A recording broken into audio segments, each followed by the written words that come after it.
90,2 FM suara-suara warga Indonesia.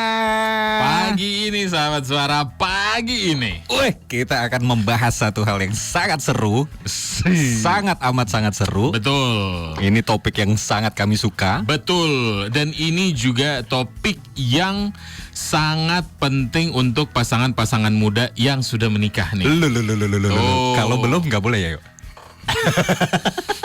Kan cuma nanya. Belum. Tidak boleh. Sebaiknya jangan berarti ya. Karena ini pasti dihindari juga. Karena ini bahasanya akan mendalam juga. Betul. Jadi hari ini kami sudah bersama satu orang dokter nih sahabat suara. Ada hadir di studio. Selamat pagi Dokter Sugono MSI Med SPOG. Selamat pagi. Selamat pagi dong, Mas selamat Rio. pagi. Selamat pagi juga ya sahabat suara sekalian. Betul. Ya. Jadi pagi ini kita mau ngebahas soal kesuburan. Kesuburan manusia ya. Betul. Kesuburan manusia. Dan nanti juga ada beberapa pertanyaan kita yang mungkin selama ini itu beredar, entah itu mitos, entah itu urban legend. Nah, betul. nanti bakal kita tanya di sini. Oh nggak langsung aja nih kita mulai Sambil, nih. enggak ya, makanya nanti kan ini kan nggak langsung, dok katanya, nggak langsung gitu. Saya udah semangat nih Pak. Semangat banget Pak. Kan pengen ngecek juga. Oh, iya. Jadi ini buat pertama-tama nih dok ya. Kalau awal-awal yang kita mau tanya itu sebenarnya kalau masalah kesuburan ini kan berarti yang orang tahu itu kan yang umumnya nih. Ini ya maaf nih sahabat sore. Ini mandul, ini apa? Kan orang banyaknya itu begitu Benar. Jadi sebenarnya itu masalah kesuburan ini masalah apa sih dok? Oke. Jadi kalau istilah medisnya ya, medisnya dulu yang dikatakan subur adalah fertil gitu. Oke. Fertil. Terus kemudian kalau di masyarakat kita ada istilahnya mandul gitu ya. Nah kalau untuk istilah medis untuk mandul itu infertilitas. Oke. Nah kapan kita katakan infertilitas itu adalah kalau pasangan ini sudah berhubungan secara teratur ya, hubungan suami istri secara teratur dalam 1 tahun tanpa menggunakan pengaman dan belum berhasil hamil. Nah, jadi itu kita katakan infertilitas. Jadi kita patokannya 1 tahun hubungan teratur tanpa kontrasepsi. Oke. Gitu pengertian mandul atau tidak subur tadi. Seperti itu. Dan emang itu waktunya sudah disetujui bersama ya? Betul. Dok, ya? Jadi 1 tahun itu. ya. Jadi standar internasional ya kita patokannya 1 tahun demikian. Oke. Ini 1 tahun berarti dimulai dari pertama kali. Iya dong. Keren di ini. Pertama kali setelah menikah atau Iya, gimana Pak? iya, maksudnya itu pertanyaan. Bentar, lagi nyusun kalimat. Jadi itu apakah makanya 1 tahun itu dari awal menikah atau dari pertama kali berhubungan? Ya pertama kali berhubungan dong. Ya. Dan berhubungan dong. Dokter Sugono berarti udah sering nih nanggapin pertanyaan-pertanyaan kayak kita dia. dan juga berhubungan itu harus teratur. Ya kadang-kadang pada kasus pasangannya LDR beda lagi. Iya. Berarti sebaliknya kalau misalkan udah di bawah setahun bahkan mungkin under 6 bulan atau 3 bulan deh dok. Itu berarti menandakan bahwa pasangan ini subur sekali atau fertil sekali. Betul. Jadi kalau menurut statistik ya, jadi pasangan yang berhubungan secara teratur ini itu kalau misalnya dia kan kepada wanita itu kita bilang ada siklus haidnya itu ya. Nah jadi kalau dia pas nikahan, pas hubungannya, pas masa suburnya gitu ya, maka dalam siklus haid yang pertama tuh kemungkinan bisa hamil itu sekitar 30%. 30% itu bisa hamil gitu ya. Nah kalau di 3 siklus 3 bulan artinya lebih kurang, nah itu lebih kurang kemungkinan bisa hamilnya itu lebih kurang sih mencapai 60%. Nah kalau sudah 6 bulan dia hubungan teratur, kemungkinan bisa hamilnya itu 80%. Gitu tuh. Terus 1 tahun, tadi kan patokan 1 tahun ya. Nah 1 tahun hubungan teratur, itu kemungkinan bisa hamilnya itu 85%. Gitu sih hitung-hitungannya. Itu dengan catatan kedua belah pihak itu sama-sama sehat, subur, tidak ada penyulitnya. Seperti itu sih. Itu penasaran bahas penyulitnya tuh. Bentar, gue mau nanya dulu, dok. Kan tadi kan dokter bilang secara teratur. Teraturnya ini kayak ada berapa kalinya seminggu 3 kali kan? Atau Sehari, jedanya berapa lama tuh dok? Iya. Pengertian teratur itu relatif ya, tergantung pasangan masing-masing dan tergantung tujuannya apa gitu ya. Jadi kalau untuk hubungan suami istri itu kan kita bilang ada 2 tujuan ya. Satu tujuannya adalah prokreasi. Prokreasi itu artinya untuk mencari keturunan tuh kreasi, prokreasi. Ada tujuan lain nih, pro rekreasi. Oh, rekreasi. Benar. Hebat kita, baby. Jadi pro rekreasi itu tuh senang-senang aja. Kalau senang-senang aja ya nggak terbatas sih suka-sukanya gitu ya. Jadi kalau kaitannya prokreasi tadi untuk turunan, kita katakan teratur itu antara 2 sampai 3 kali dalam 1 minggunya. Gitu per minggunya. Karena harus ada interval juga sih. Kita berikan interval 1 sampai 2 hari untuk proses pembentukan sperma lagi gitu loh. Jadi kalau tiap hari juga percuma, spermanya nggak berkualitas. Ewel, Pak. Ewel lagi dibilang. Itu tadinya kalau kaitannya untuk mendapatkan turunan. Seperti itu. Begitu. Ini kan tujuannya ada 2 Ada nih, Dok. 2, Berarti cara melakukannya pun beda-beda atau sama aja? Ya kan namanya ya gitu juga Pak.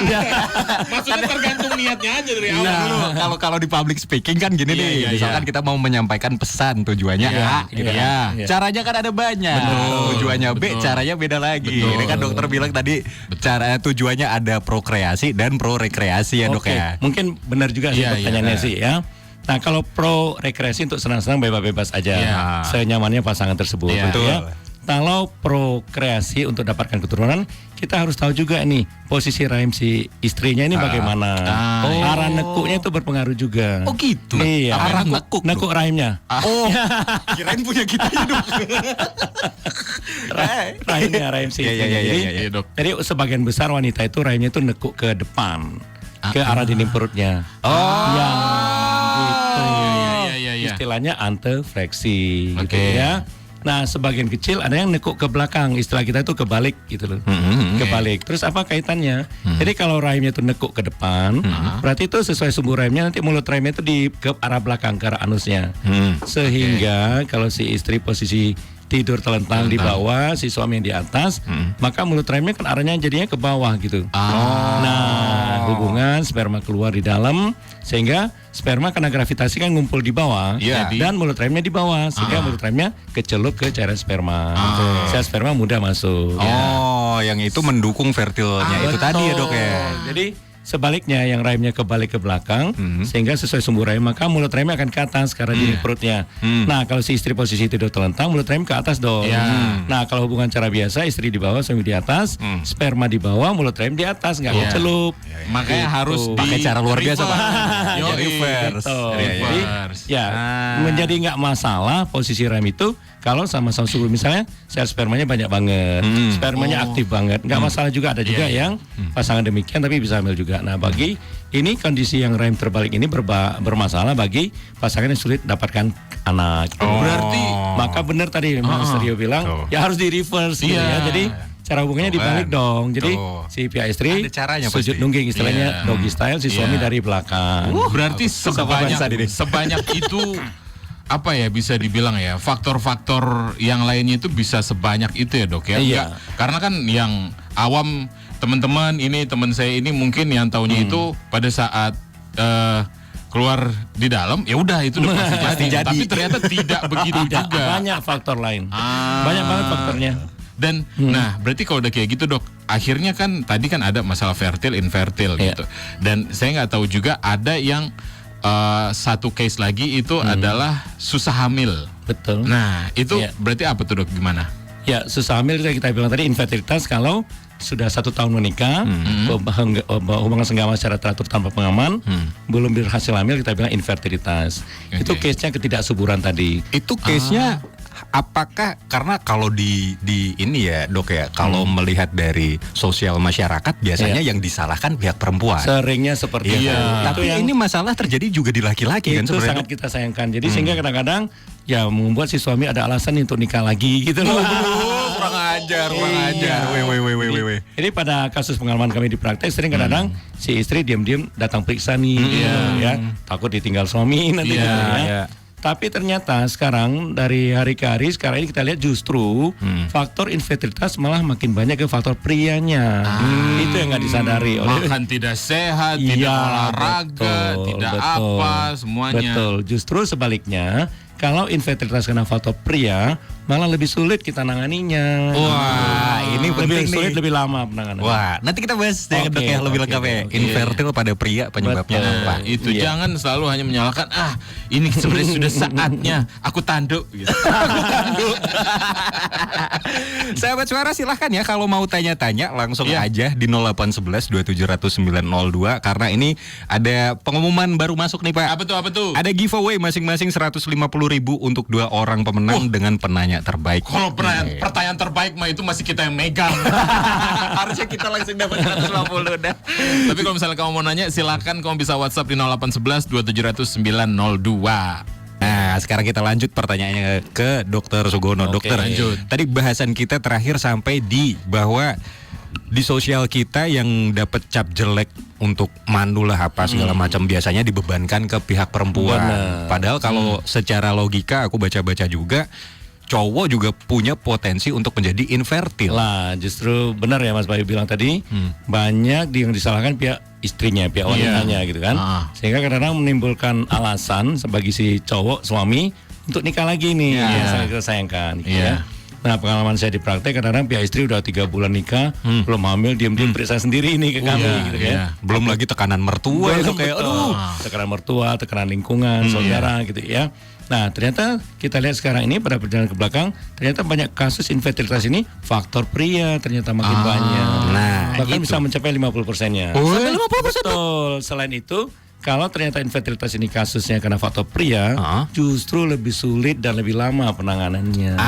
Gitu. Sulit berarti bisa, tapi memang sulit. Sulit, betul. Bukan tidak bisa ya. Bukan tidak bisa. Kita mesti tahu ini Dok, apa yang menyebabkan infertilitas pada pria nih Dok? Iya, jadi kan berarti kan harus syaratnya sel spermanya cukup dulu. Arti cukup dari segi volume. Jadi itu sperma bisa diperiksakan ke laboratorium. Nah, jadi yang diperiksakan adalah volume secara umum dulu. Minimal volume cairan sekali ejakulasi itu ada sekitar 2 cc minimalnya. 2 cc sekali ejakulasi 2 cc. Kemudian di dalam cairan itu baru dilihat sel spermanya ada berapa banyak. Istilahnya konsentrasi sperma. Karena kalau cairan ejakulasi itu bukan sel sperma semua isinya. Ada cairan dari kelenjar prostat, ada dari enzim-enzim lain, ya kan? Nah, maka dari cairan ejakulasi yang dikeluarkan dicek seberapa banyak sel sperma. Normalnya itu minimal ada 20 juta sel sperma per 1 cc cairan ejakulasi tadi. Dari 20 juta itu yang menang cuma 1. Nah, cairan ejakulasi tadi kita sebut ejakulat. Jadi minimal ada 20 cc per ada 20 juta sel sperma per 1 cc ejakulat. Kurang sejuta aja itu berarti udah dianggap gak sehat Dok? Betul. Jadi nah, satu tadi konsentrasi ya. Tadi volume, terus konsentrasi. Ketiga, bagaimana kualitas masing-masing sel sperma ini. Artinya adalah kecepatan geraknya itu dinilai lagi. Jadi kita bagikan lagi, ada kecepatan sperma yang cepat banget nih jalannya. Kita bilang tuh yang excellent lah, cepat banget gitu ya. Nah, ada juga yang moderat, sedang-sedang aja dia. Yang tadi yang saya sebut cepat banget lurus, dia bergerak lurus cepat ke depan. Nah, ada lagi yang kedua yang moderat tadi adalah dia bergerak juga tapi lambat ini, lambat. Nah, ada juga kadang-kadang yang berputar-putar, mubeng-mubeng gitu ya. Nah, ada yang keempat tidak bergerak sama sekali gitu. Nah, yang bergerak cepat itu kita butuhkan seidealnya adalah 25% dari total sel sperma yang ada, 25%. Tapi minimal 15 sudah oke sih, sudah bisa hamil. Kalau 15% yang excellentnya bergerak lurus cepat ke depan tadi. Nah, sedangkan yang moderat, kita yang moderat tadi ditambah dengan yang excellent tadi, minimal ada 50%. Jadi minimal ada 50% sel sperma yang bisa bergerak.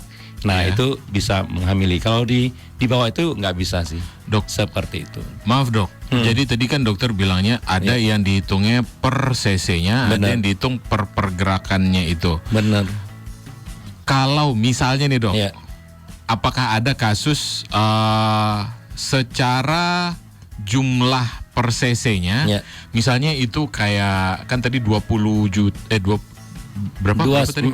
Cairan yang 1 cc-nya berapa? 2 cc, satu kali ejakulasi 20 juta. Dan minimal 20 juta per 1 cc ejakulat. 1 cc 20 juta. Misalnya di 2 cc itu adanya 35 atau 30 juta, tapi pergerakannya lambat. Aktif.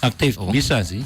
Bisa tetap. Betul, bisa. Berarti yang jadi pertimbangan lagi adalah si pergerakannya ini Lebih juga. ke pergerakannya betul. Berarti 20 juta tapi slow apa tadi? Slow living.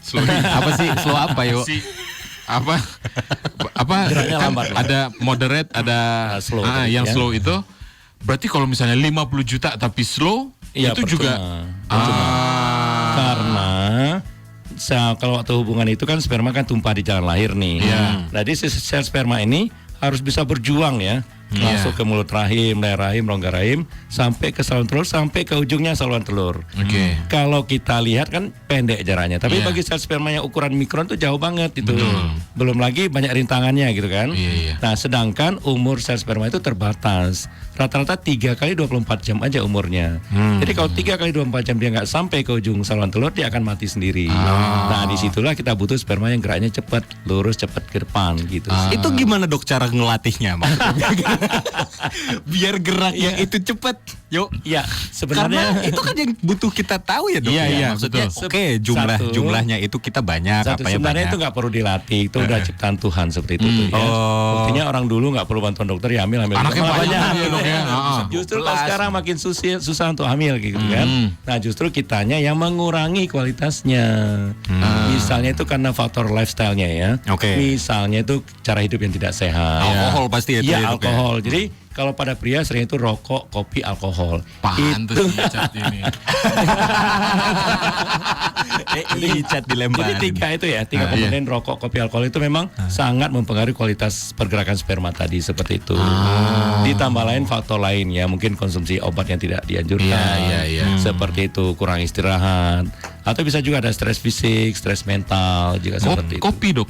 Kopi bener, kopi menurunkan kualitas. Kopi yang Kopi yang berlebihan. kayak gimana nih, Kopi Dok? yang berlebihan. Kalau Ya. kopi hitam biasa aja tanpa gula, tanpa tambahan apa-apa Ya, itu jadi juga pengaruh. Dok? sebenarnya yang dianjurkan rata-rata per hari kalau kita ditimbang ya Iya. kopinya itu 80 mg per hari itu sebenarnya. Oke. Atau kalau takaran rumah tangga itu 2 sampai 1 sampai 2 gelas Iya. kecil per hari seperti itu sih. Betul. Iya, itu Nah, kadar normalnya. Lo harus seperti itu. milih Apa? mau sehat jantung Iya. atau mau punya ternak. Iya. Berarti faktor kesehatan itu sangat penting. Sangat penting. Berarti emang bener ada yang bilang quality over quantity kalau masalah sperma ya, dok, ya? Setuju. Iya. Dikit nggak apa tapi yang penting lincah gitu, Lincah. dok. Dikit tapi lincah. Dan faktor terbesarnya semua dari asupan yang kita makan ya dok. Karena Ya? pada dasarnya nggak perlu banyak-banyak banget gitu ya. Karena pada dasarnya nanti yang berhasil mencapai sel telur dan berhasil menembus sel telur itu cuma satu sperma saja. Gitu. Jadi seorang anak tuh pasti satu bapaknya, satu ibunya gitu, nggak mungkin rame-rame gitu. Itu betul. Kalau itu betul. Iya, betul. Iya dong, kita Iya, nggak bisa iya. ngelawan. Iya, ya, betul. Dok. Iya. Mungkin ada yang nanam sahamnya banyak tapi nggak satu. Terima kasih, dok. Itu keluar Kalau dari gitu, dokter Dok, ya. Sugono ya. Kalau kita yang nyampein dikiranya bercanda dok, iya. soalnya dok. Iya, Oke, dok. iya, pertanyaannya mau Kita Kevin. begitu. Iya. Berarti nah, suplemen apakah bisa membantu, dok? Benar. Jadi satu cara penanganannya adalah lifestyle itu diperbaiki dulu tadi. Iya. Ya. Kedua suplemen ada sih suplemennya. Ya di situ ada berisi asam folat, ada tristan. Sudah ada kok sekarang suplemennya seperti itu. Dok, ini Kalau- balik lagi ke Nih, mitos. Iya, Ada mitos. iya, silakan. Makan daging merah sama semangka, Ya dok. karena katanya kan itu protein gede tuh. Sama yang asin-asin katanya Ya. begitu, dok. Jadi kalau Asin-asin. daging oke sih benar. Kalau daging itu kan protein ya. Iya. Daging merah itu sumber protein yang tinggi seperti itu. iya. Kalau semangka sih enggak terlalu. Cuma semangka itu hanya pelengkap ya, karena tuh dibutuhkan vitamin di situ. Oke. Seperti itu. Kalau daging oke, setuju seperti itu. Ada satu lagi, dok. Iya. Katanya apakah ini kita nggak tahu apakah dokter pernah dengar atau tidak gitu. Katanya dari makanan, dari Iya. posisi, dari apa Iya. itu bisa menentukan jenis kelamin anak, dok. Enggak bisa. Bisa. Kan ini kan mumpung ada dokter kita nanya. Kalau hari weton dok, kalau hari weton. Katanya kalau mau ada cewek ke kiri Kamis malam mbak. Ada lagi bilang harus waktu bulan purnama. Iya bener. Cowok. Enggak juga. Oh begitu. Sebenarnya untuk jadi anaknya cowok atau cewek itu tergantung timing kumpulnya tuh kapan. Timing Ya. kumpul, kumpul darinya apa nih dok? Artinya dari perkiraan ovulasi. Ovulasi itu adalah pecahnya sel telur. Oke. Gitu. Jadi gini ya. Jadi agak ilmiah dikit ya. Iya. Teori Ini dikit. dong, dari tadi kita bercanda dok. Dari tadi. Jadi untuk jadi cowok atau cewek itu ada kromosom seks. Ya. Ya. Kalau menjadi cewek itu kan kromosom seksnya X dan X, XX gitu ya. Sedangkan cowok tuh XY, XY, ya. Nah, kita mendapatkan satu kromosom dari ibu, satu kromosom dari ayah gitu ketemu gitu ya. Jadi tergantung kromosom mana yang ketemu. Kalau kromosom X-nya ibu ketemu dengan kromosom X-nya ayah, XX jadi anak cewek. Iya. Oh. Sebaliknya kromosom X ibu ketemu kromosom seks Y-nya si ayah jadi anak cowok. Oh. Harusnya secara teoritis akan sama probabilitas atau kemungkinan jadi cowok atau cewek. Itu sama 50-50. Tapi kenyataannya kok anak cewek yang lebih sering. Lebih banyak lahir gitu ya. Itu kaitannya ternyata kromosom seks Y ini pendek umurnya.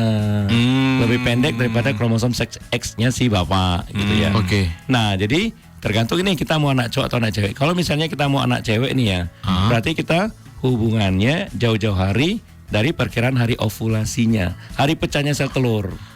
Oke. Gitu. Jadi misalnya mau anak cewek nih, nah hubungannya misalnya kira-kira 4 hari sebelum ovulasi gitu. Terus nggak hubungan lagi. Nah nanti 4 hari nanti kromosom seks Y-nya si ayah kan mati nih, tinggal X-nya si ayah. Jadi X-nya si ayah ketemu X-nya si ibu jadilah anak cewek. Nah, pertanyaannya pasti mau nanya nih, Apa tuh, Dok? dari mana taunya ovulasi itu? Gimana caranya? Iya. Kalau gitu harus datang ke dokter spesialis kandungan. Oke. Kita anjurkan datang pada hari ke-10 haid si ibu, si istri gitu ya. Sedang haid ke-10. Bukan, hitungnya dari hari pertama dapat. Oke. Nah, yang dianggap hari pertama itu kalau haidnya sudah berupa darah. Kalau sebelumnya flek-flek belum dihitung. Oke. Nah, begitu deres itu hari pertama. Pas hari ke-10 ke dokter SPOG, kita akan melakukan USG transvaginal namanya. USG lewat jalan lahir. Itu gunanya untuk melihat ukuran sel telurnya berapa besar. Oke. Nah, kalau kita tahu berapa besar di hari ke-10, itu bisa kita prediksi ini kapan akan terjadi ovulasinya. Karena rata-rata dalam satu hari nambah ukuran sel telur itu 2 mm gitu. Oke. Dia akan mencapai ovulasi kalau mencapai 20 mm.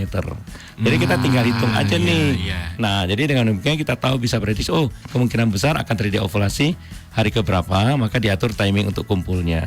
Itu caranya. Begitu. Salah satu cara. Dan itu bisa pada saat misalnya di hari pada saat sudah ukurannya 20 itu, Iya. itu tuh. Iya, kalau misalnya mau Gas, anak cowok berarti deket-deket ovulasi. Iya, misalnya Supaya antara kromosom 1 hari Y. sebelum. Iya, kalau mau dapat anak cowok. Gitu. Tuh mungkin ada sedikit tips tuh Iya. buat sahabat suara yang Betul. sudah menikah gitu. Iya. Bisa nanti coba tanya, aduh tapi kalau kayak gitu tahu masa ovulasinya tuh datang ke rumah sakit SMC iya. Telogorejo sama Dokter Sugono. Gitu. 90,2 FM Suara Warga Indonesia. Tadi sudah ada nih pertanyaannya. Iya. Sudah masuk, Dok. Iya, oke. Jadi saya tidak mau menyebut nama ya. Iya, nggak usah. Jadi katanya ada dia ngomong tahun ini 38 tahun. Istri 42 tahun. Saya nikah tahun 2017. Iya. Tahun 2018 melakukan profil yang dimana hasilnya saya yang bermasalah Oke. di sperma. Kalau Oke. istri normal. Iya. Normal. Iya. Apakah hasil lab tersebut berlaku sampai saat ini dan apakah harus konsul ke dokter lagi Iya. gitu. Berarti ini satu pertanyaan pertama, Dok. Oke. Ada pertanyaan selanjutnya. Tahun 2019 hamil tapi keguguran di usia 28 minggu. Apakah di usia 42 tahun istri masih bisa hamil? Iya. Adakah makanan atau suplemen Iya. gitu? Oke, baik, terima kasih, pertanyaannya cukup bagus. Iya. Satu, kalau kita lihat dari usia ini termasuk usia yang ekstrim tentunya ya. Iya. Si suami udah 38, istri 42. Yang ekstrim ini Pengertian suami atau istri, Dok? Dua-duanya ini. Dua-duanya. Terutama yang istri ya. Oke. Jadi kalau kita katakan dia 35 tahun ke atas sudah termasuk usia yang ekstrim, terutama pada istri seperti itu. Nah, terus menyangkut yang tadi pertanyaan tadi, dulu udah pernah melakukan pemeriksaan apa, sekarang perlu diulang? Perlu sih ya, perlu banget. Kalau misalnya untuk kasus pemeriksaan sperma dalam 3 bulan kita harus ulang lagi juga sih sebenarnya. Per 3 bulan justru. Iya, malah. kalau hasil dulu 3 bulan yang lalu ya kita harus ulang lagi karena faktornya bisa berubah ya. Manusia itu kan dinamis. Iya, iya. Bukan kayak robot tetap aja iya. gitu ya, harus diperiksa lagi. Nah, terus kedua nih kaitannya tadi saya katakan usia ekstrim, sebenarnya untuk kasus Bapak ini pasangan ini cepat aja program ke bayi tabung kalau memungkinkan. Bayi tabung, dan kita di Rumah Sakit Telogorejo ada ya. Dan itu adalah salah satu unggulan kita di Rumah Sakit Telogorejo. Kita ada fertility center, bisa konsultasi ke sana gitu ya. Karena usianya udah mepet nih gitu. Jadi kita jangan wasting time lagi. Jangan buang-buang waktu lagi, jangan coba-coba lagi gitu ya. Karena bahayanya. Ya karena kesempatannya makin terbatas gitu ya. Jadi semakin bertambah usia istri, semakin bertambah usia suami, tentu kualitas sel telur sebenarnya makin berkurang dong. Terutama tadi yang pihak istri sudah 42 seperti tadi ya. Jadi ya udah jangan buang-buang waktu, langsung aja ke fertilitas centernya kita Rumah Sakit Telogorejo. Kita ada tim di sana. Nah, tidak hanya dokter spesialis kandungan, tetapi spesialis kandungan yang subspesialis lagi tentang kasus infertilitas seperti itu. Kita punya cukup tim dokter yang cukup hebat-hebat tentunya ya. Terus tadi ditanyain lagi, apakah istriku masih bisa hamil gitu ya. Nah, sejauh masih haidnya masih teratur, masih ada haid, masih ada kemungkinan untuk bisa hamil. Pokoknya masih ada kemungkinan. ya, masih ada kemungkinan, tapi kemungkinan ini namanya ya. Tapi pastinya sebaiknya dilakukan pemeriksaan hormon pada si istri. Hormon apa namanya? AMH, anti mullerian hormon. Itu lebih objektif. Nah, kalau hormon AMH-nya udah rendah banget, ya artinya ya cadangan ovarium atau cadangan sel telurnya sudah sangat berkurang atau tidak sama sekali gitu. Seperti itu. Oke, semoga menjawab ya, Bapak yang namanya tidak mau kita sebut. Iya, jadi sebaiknya langsung aja ke fertilitas centernya Rumah Sakit Telogorejo. Kita di sana ada tim dokter yang cukup banyak dan cukup berkompeten. Kalau mau ngecek apapun segala macamnya, kebutuhan untuk kesuburan di Telogorejo emang sekomplit itu yuk.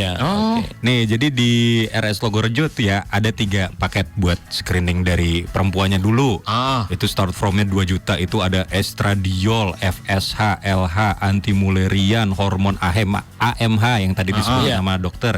Terus cek juga toksoplasma IgM-nya, ada rubella IgM, CMV IgM, HBsAg, TPHA, dan juga anti HIV. Terus kalau yang mau cowok doang, screening pria jauh lebih murah. Start from-nya 500.000. Analisis sperma rutin. Ini berarti seminggu sekali kita harus datang ke situ, Dok. Rutin begitu. 3 bulan. Kan gue cuma nanya, analisis sperma rutin ini berarti seminggu sekali harus ke sana kan? Bukan. Terus ada HBsAg, ada anti HIV juga, TPHA, dan juga anti HCV. Atau mau paket bundling sekalian, screening pria dan wanita, start from-nya dari 2,5 juta. Udah tuh paket komplit tuh. Jadi nggak ada yang menyalahkan kamu yang gimana nih, kamu yang begini. Udah mending dua-duanya periksa, lebih fair. Iya. Jadi yang dimaksud pemeriksaan rutin tadi bukan seminggu sekali, tapi yang lazim diperiksa. Ini pemeriksaan standarnya.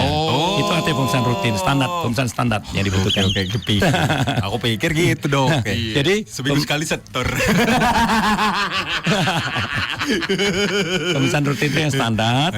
Nah, kalau nanti dibutuhkan pemeriksaan lain sesuai hasil pemeriksaan rutin ini tadi. Berarti seperti ini itu. Banyak tuh yang tesnya tuh pemeriksaan rutin itu standarnya itu dulu. Itu. Oke. Ya, pemeriksaan dasarnya. Terus, nah ini ada yang nanya lagi, Dok. Periksa kesehatan sebelum nikah itu sepenting apa sih? Wajib atau tidak? Penting banget. Ya, penting banget. Nah, tapi sayangnya ini belum terbudaya di kita ini gitu ya. Sering kalau mau nikahan fokusnya apa? Cari tanggal baiknya. Cari cateringnya. Cari gedungnya harus gedungnya, yang begini. gitu ya. Temanya apa? Lupa untuk periksa kesehatan gitu ya. Nah, sebenarnya ada istilahnya premarital, pemeriksaan premarital ya. Nah, kita di Telogorejo juga ada paketnya pemeriksaan premarital. Jadi sebelum nikah harus diperiksa sih, kedua belah pihak diperiksa supaya nanti kalau kita dapatkan kehamilan itu bisa berlangsung dengan baik sehingga dihasilkan turunan yang berkualitas ya. Jadi kan kita pengen ya keluarga itu ya kecil berkualitas. Gak perlu anak banyak, dikit aja tapi berkualitas. Supaya ini kualitas keluarga ini terangkat dan nanti secara tidak langsung kualitas bangsa kita juga akan terangkat gitu kan. Kita kan nggak mau jadi bangsa pengkonsumsi aja. Tidak mau ya kan. Kita harus jadi yang produsen, nggak jadi beli-beli aja gitu. Jadi ada pemeriksaan premarital namanya. Nah, kalau misalnya sudah sebelum menikah nggak sempat periksa nih, nah harusnya periksa lagi, nama itu prekonsepsi konseling. Jadi konsul prekonsepsi. Sebelum kehamilan periksa dulu, dicek dulu. Nah, apa yang perlu dicek? Yang tadi udah disebut faktor infeksi. Terus pada pihak istri apakah ada kelainan nih? Jangan nanti ada kista, ada minum, ada kelainan-kelainan lain. ada infeksi di jalan lahir, ada infeksi di mulut rahim. Nanti sehingga nanti satu sulit hamil. Kalaupun hamil bisa terjadi keguguran. Belum lagi tadi kalau ada dikatakan tokso tadi. Tokso. Nah kalau ada tokso, satu kalau hamil mudah gugur. Kalau nggak gugur takutnya terjadi kecacatan pada si janin. Kalau nggak cacat takutnya pada hamil 7 atau 8 bulan nanti meninggal di dalam. Seringnya seperti itu. Gitu. Aku sebenarnya penasaran tuh dok sama kecacatan yang ketika itu, apalagi kan gimana ya, kromosom. Kalau yang pernah aku baca nih dok, khususnya teruntuk anak yang lahir jadinya Down syndrome. Itu katanya kan kehilangan di kromosom 21. Betul. Apalah itu, kami kan nggak ngerti tuh dok. Nah itu sebenarnya bisa nggak sih dok diantisipasi? Kalau secara langsung memang nggak bisa, paling kita bisa berikan suplemen di awal seperti itu ya. Nah memang sekarang banyak penyakit-penyakit kelainan kromosom sih ya. Nah nanti kalau misalnya pasangan yang sering misalnya anaknya lahir ada kecacatan atau ada kelainan apa, di kita juga ada ya, kita klinik genetika juga ada, dan kita di Tologorojo juga ada dokter yang memang spesialisasinya di bidang genetika seperti itu. Lengkap, di Tologorojo lengkap.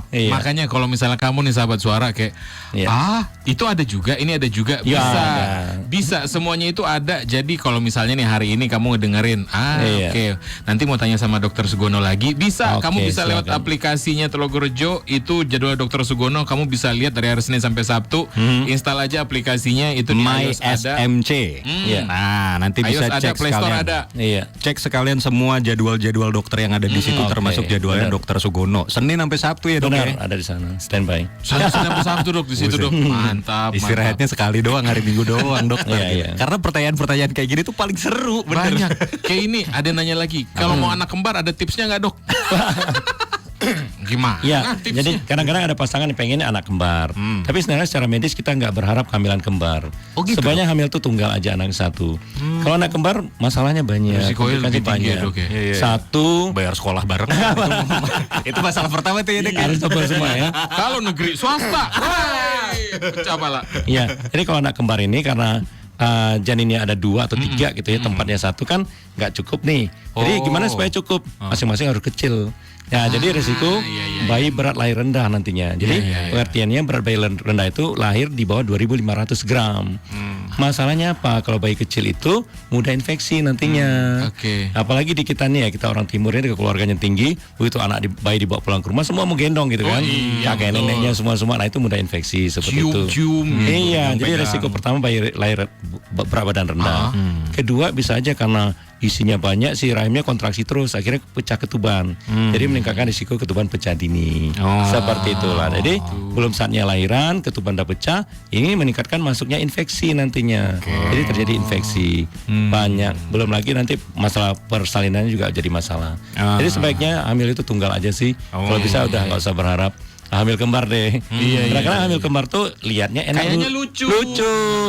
Tapi selama hamilnya ya Tuhan, mual muntahnya lebih banyak, capeknya gitu seperti itu.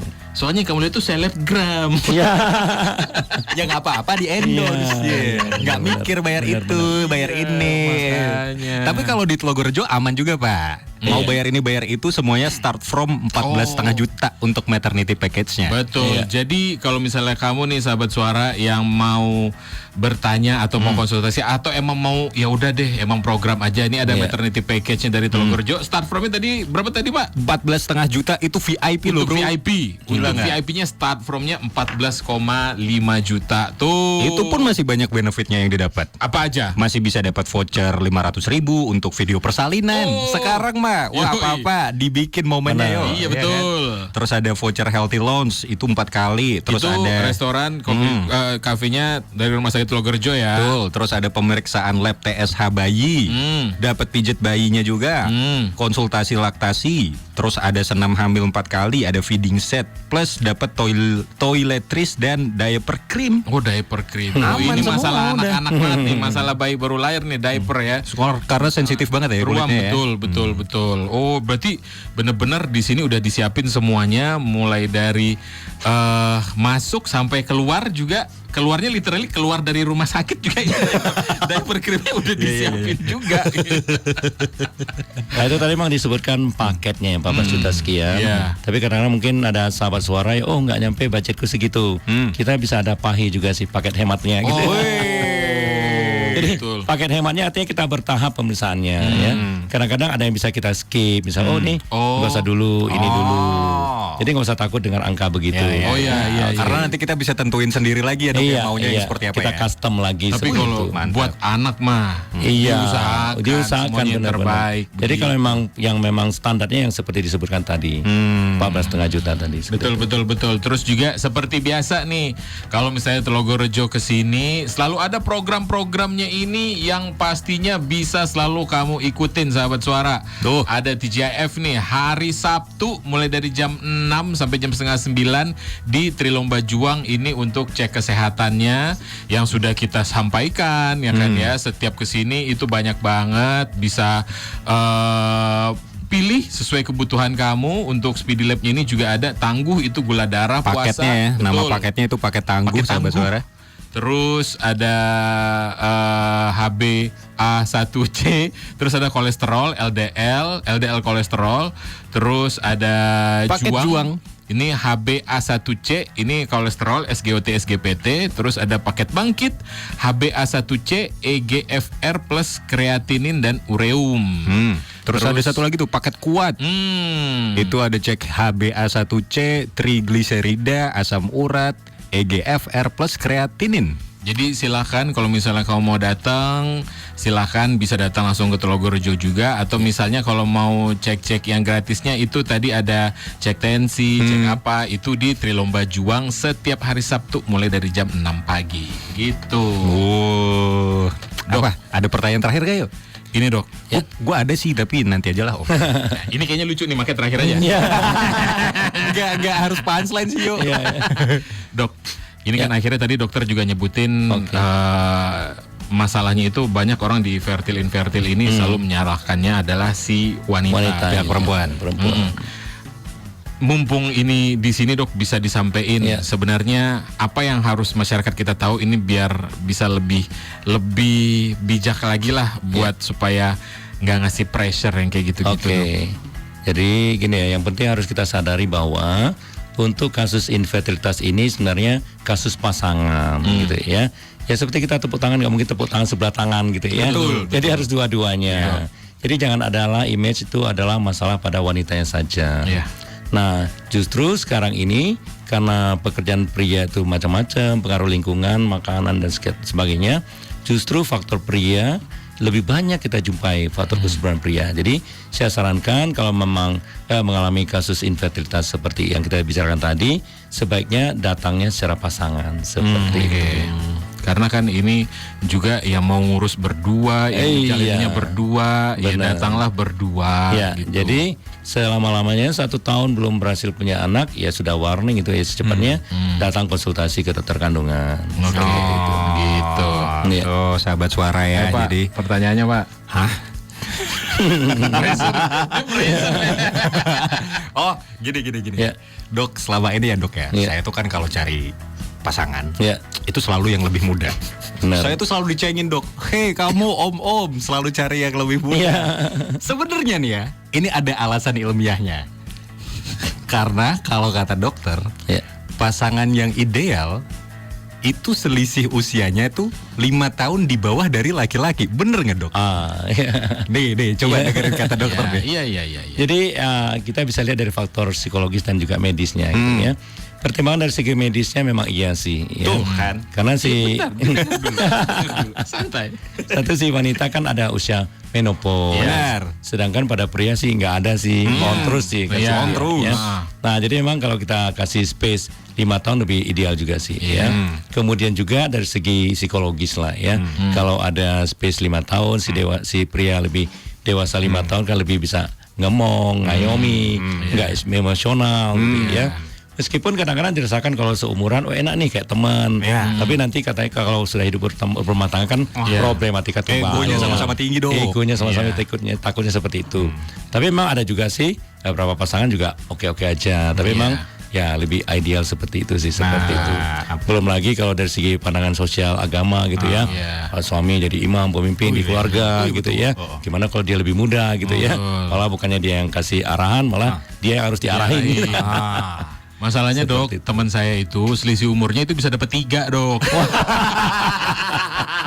Gak sejauh itu kali. Gak sejauh itu. Dokter terima kasih Oke dokter deh. obrolannya hari ini. Wah, sumpah. Wah. Jadi akhirnya kita banyak banget kita bisa Iya. tahu bahkan sesimpel kayak yang hubungan rumah tangga, hubungan suami istri yang itu yang sudah tidak subur itu seperti apa dalam Iya. setahun lah. Iya. Terus Seru juga tahu. banyak banget yang harus perlu Benar. dicek. Harusnya segmennya sama Dokter Sugono rutin nih. Iya. Iya. Iya.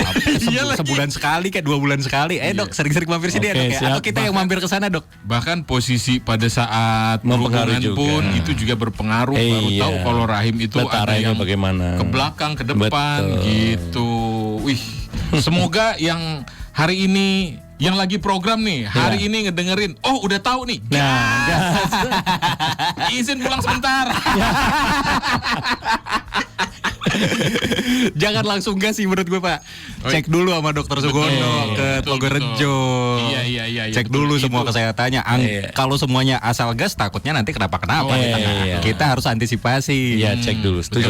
Betul. Silakan itu bisa di aplikasinya. My SMC. Atau cek aja di websitenya nih www.smc-striphospital.com atau ke Instagramnya aja dulu @rs.telogorjo. Langsung aja. Terima kasih dokter. Terima kasih Baik. Dokter Sugono. Sehat-sehat terus dok. Iya, amin amin. Biar kita Terima bisa kasih. ngobrol lagi dok. Yoi. Oke. Sehat-sehat ditunggu. kita semua luar dalamnya. Iya. Rio Dinata. Wisnu Wiratwaja. Sama Rizal Mau dan juga Dr. Dr. Sugono Sugono. dari Rumah Sakit Telogorjo. Sampai jumpa sahabat suara. Bye bye.